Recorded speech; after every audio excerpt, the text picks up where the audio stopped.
Yesterday's prophecies, today's headlines. This is the Hal Lindsey Report.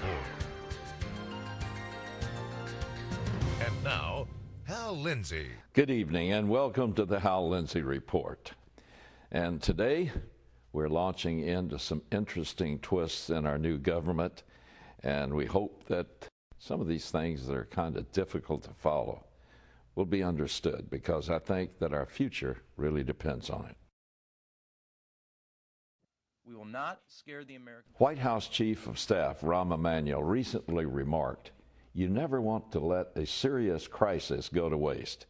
And what I mean by that is an opportunity to do things you think you could not do before. In a nutshell, Emanuel described a philosophy advanced by one of the fathers of the Enlightenment, George Hegel. Students of Hegel labeled his three-part theory the Hegelian dialectic. Students of Karl Marx call it management by crisis, and it was adopted as a centerpiece of communism. Under Hegel's theory, one type of government or society gives rise to another that is the opposite of this type of government or society. This results in conflict between the two types. He called it the thesis and antithesis, since they are opposites. After thesis and antithesis, ideas battle each other for an extended time without either side winning. Both sides become ready for change. This change, or synthesis, is then brought about by the creation of a third type of government or society.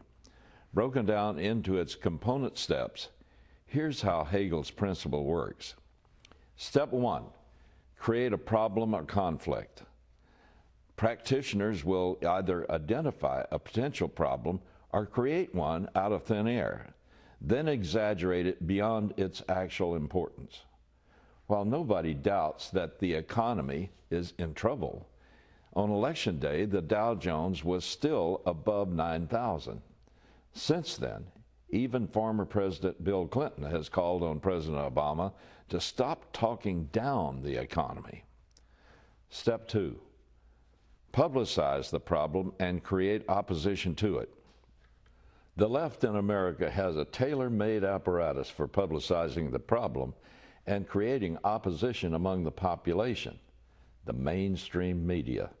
By constantly covering the problem from the administration's desired slant, the media makes the conflict a foregone conclusion. Eventually, the public begins to clamor for a solution to this problem. The steady drumbeat from the White House is, "We inherited this problem from the high-spending, low-tax Bush administration. The only way to fix it is to increase spending tenfold and raise taxes." In reality, the stimulus bill stimulates nothing but more government spending. It's not stimulating the economy. President Obama has proposed spending more money in the first 6 weeks of his term than President Bush spent on the wars in Iraq and Afghanistan, the general war on terror, and Hurricane Katrina over a period of 7 years. According to the Office of Management and Budget, the Bush deficit for 2008 was a comparatively paltry $410 billion.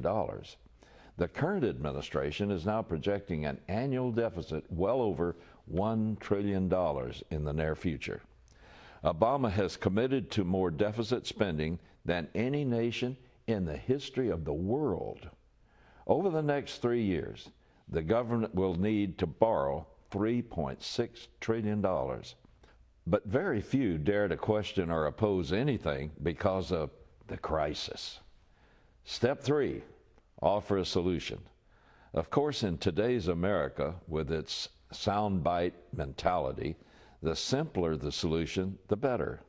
And there's no need for it to be logical. The best ones are those that appeal to the emotions and make the public feel that something really good is being done for them, when in reality, something really bad is being done to them, especially when it's a solution no one knew we needed before the conditioning process of the step two. And when you're talking numbers like these, no one can actually comprehend their magnitude. It's like we've entered a surreal world. Solving the current crisis would rob the administration of its greatest asset. The Democrats have been pushing universal health care since 1993, but it has always been wisely rejected because it would be too expensive. Further, as much as we want it to be, government-controlled universal health care doesn't work. Just ask the British or the Canadians. But thanks to the media-magnified worst economic crisis since the 1930s, universal health care was sneaked into the stimulus bill without even a debate. Our current hyped-up crisis has also allowed billions for environmental spending, billions more for trade unions, cap-and-trade schemes, and the list goes on ad nauseum.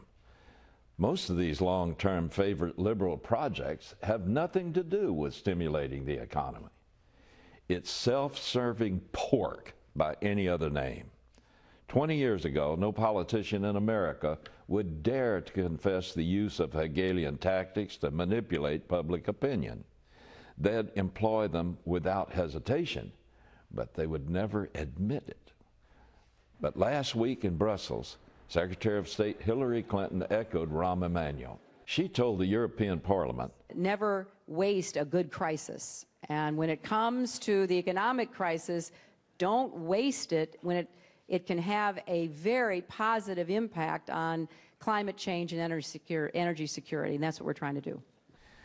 Hegel couldn't have said it better. To Obama's cabinet, a financial crisis is not for solving. It's for manipulating to achieve a desired goal. So the average guy gets hurt a little. He'll get over it. After all, the proletariat feels it must be for its own good.